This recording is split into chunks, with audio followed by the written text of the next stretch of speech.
Wala pong nakaalam. Konti lang kami. I mean, yung pinsan ko, tapos yung mga kasama ko, nagsabi lang ako sa kanila. And then talagang I had to get a private plane kasi pag sa airport ako sumakay, baka maraming makakuha ng litrato, ma-preempt yung surprise. So, yun yung pinaka-safest. Sobrang enjoy. I mean, sa buong buhay ko, first time ko siyang ginawa. Kahit kanino. I mean, to go that far to surprise someone. Ako siguro, ano talaga eh. Well, special day ni Maine yun, and special naman siya sa akin.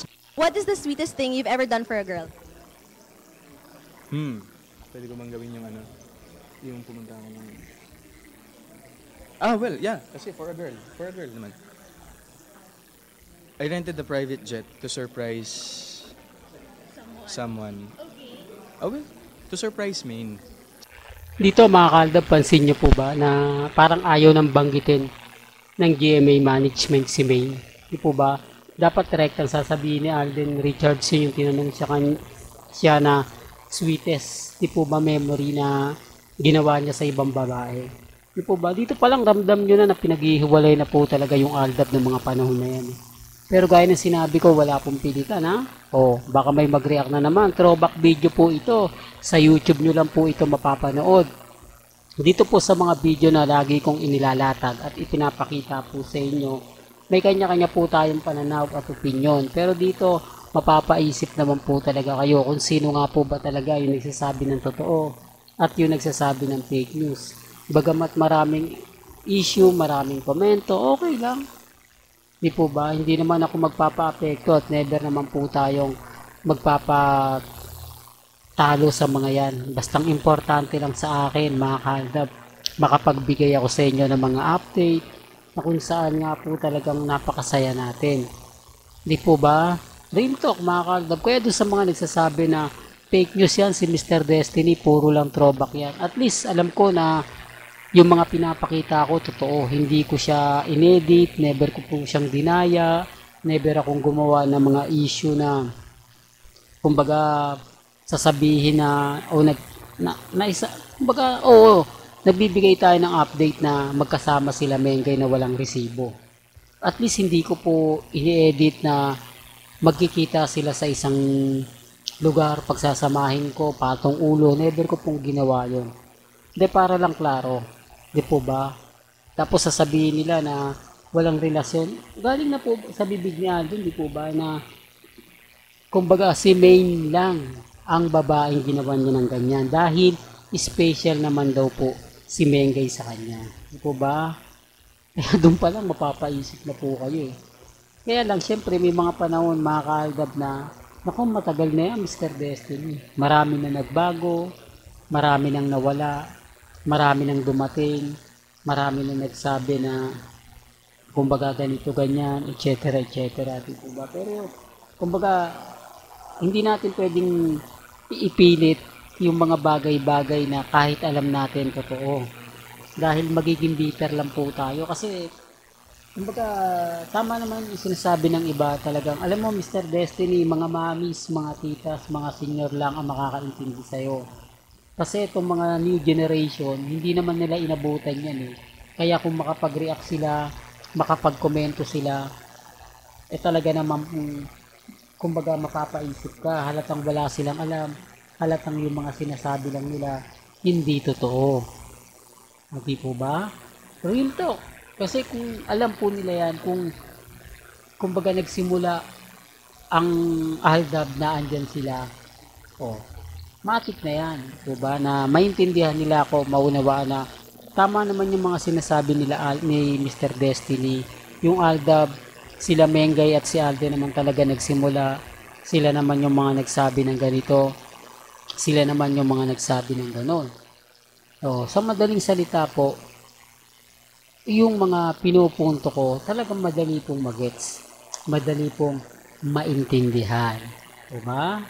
Real talk, mga kaaldab. Pero bago nga po pala natin ituloy itong magandang update na to, kung bago ka lang sa channel na to, at isa kang true-blooded Aldab Nation na nagmamahal kina Mengay at Soy, tama po ang channel na pinuntahan mo, kaya consider na po kitang bagong subscriber. At huwag mong kalimutang i-share ang mga video po natin sa mga mami, sa mga titas, at sa mga senior. Alam nyo po ba na tinanong ko ang mga Alden fanatics? Alam nyo po ba na puro pangiinsulto, pangiinis, kumbaga ang sinapit ko? Bakit? Hindi man lang nag-react po ang mga totoong Alden fanatics. Hindi man lang ako sinagot ng mga Alden fanatics na kumbaga ganito ganyan, na nahimik po ang mga matatagal na ewan ko kung bakit.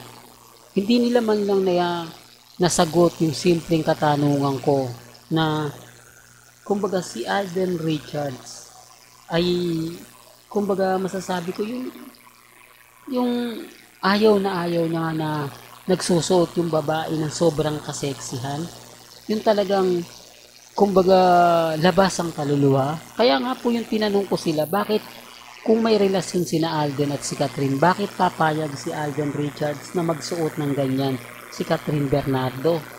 Biruin nyo, lahat ng sumagot puro baguhang Alden. Lahat ng sumagot mga ito lang po, yung mga masasabi natin na walang alam, yung hindi nila alam ang buong kwento, pero wala man lang nagtanggol kay Mr. Destiny na tama yan. Kasi si Alden Richards sa probinsya yung pinanganak, sa probinsya na kung saan talagang nire-respeto at ginagalang ang mga babae, na ayaw niya yung mga kasuotang kumbaga aagaw ng atensyon, lalo na po ng mga kalalakihan. Pero bakit hindi po yun? Di po ba?